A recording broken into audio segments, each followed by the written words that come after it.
Dr. Abdul Khalik, are we overparenting our children? The kind of space, you're scared to go and talk to your father. Of course, all of us hope that our fathers are best friends, but today, is that the norm now? Overindulgence, Dr. Abdul Uh, Khalik? Going back to what you asked previously, how different we are from the kids in the past. I would like to make a comment here. I think in the past, the access to information was very limited. We had to go by physical sources. There was a Yes. lot of human intervention. You had to seek out help from people who had access to whatever physical systems they had access to. But right now, it's very different. Anybody can reach anywhere, any part of the world, because of the connectivity we have. So this is, I think, the biggest difference. There is no boundaries. Those kind of limitations that used to exist in our time are no more. So if you want to become Okay. a chef, you Uh, can become. And you want to reach out to a MIT professor, you can do that. So Moving on to my second section, which is basically an education, a direct question out there. If there was one thing you could change about today's education system, what would that be? okay, if there's something I would like to change, I would like to change the entire educational framework. Did you plan the corona? We already changed that, didn't we? Right. The reason is why I say this is because the education framework or the system should enable students, in my opinion, to progressively develop their own vision and make them fall in love with it, as a result of which they become pioneers and leaders in their respective fields of interest.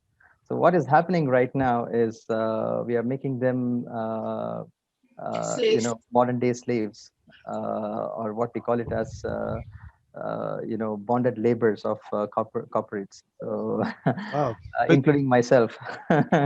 So this is but the true reason words, I Ande. said, when you asked me initially, what are you, where do you see yourself, I said I'm in a transition from being Okay. a bonded labor to my freedom. Dr. Abdul Khalik, what is that one thing about a teacher that really attracts you? What is that one quality, if you had, you said, this is what quality I want in a teacher? uh, Alhamdulillah, in the past, I was privileged to sit on some interview panels to recruit some teachers for some schools. Mhm. So I would categorize teachers broadly in two ways. One is those teachers who are teachers by choice, and there are teachers who are teachers by chance. So teachers Okay. by choice would fit into the description that Dr. Ibrahim just mentioned, right? They would have so much passion, as a result of which they will make you fall in love with the subject, right? Even if it is like a super tough subject, they will make you fall in love with it. If they didn't get job in the industry they graduated from, and as a result they found a teaching job, I think they will make a terrible teacher. My last question on this particular education topic is to Dr. Abdul Khalik on the SDGs. Is that something worth teaching, Dr. Abdul Khalik? I think the world has realized that we are on course to irrevocable damage. We have done some changes, the way we live, the way we have damaged the world, which are irreversible. So now suddenly the world has woken up, and as a collective measure by over 180 countries around the world, they have come up with these 17 sustainable development goals. But what I realize is, after having gone through the targets each goal has, as well as the indicators that show that those targets have been achieved or not, the most sustainable way of life was taught 1400 years ago. If you go back and see the teachings of Rasulullah Sallallahu Alaihi Wasallam, as well as if we live our life by what our creator has prescribed, I think that's the perfect sustainable life that a man could ever live. For example, if you see, the whole world is going through not just the coronavirus pandemic, but also we are in a terrible economic situation. The reason why we are in this situation is because of the riba.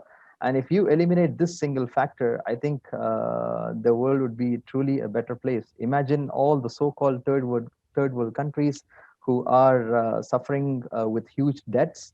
Their currencies are inflated, so that $1 is equivalent to several million rupees, or several million, whatever denominations that they have. So it wouldn't be the case. So everybody would be truly enjoying the life equally around the world. So this is just one example. So if you go and refer to every single goal there, uh, I mean, you will find it very, very relevant. You see a lot of new technology. You are at the cusp of both of it, being an academician. What are the new careers that you see emerging post COVID? Uh, there are plenty of things that are the talk of the town. For example, going by the SDG. So everything needs to be sustainable, because sustainable development has a definition which is broadly talked about. I'll read it out for the audience. So it can be defined as development that meets the needs of the present, all of us, without compromising the ability of the people in the future generations, to meet their own Wow. needs. So this is the definition. So going by this, every single field out there is transforming itself to be sustainable.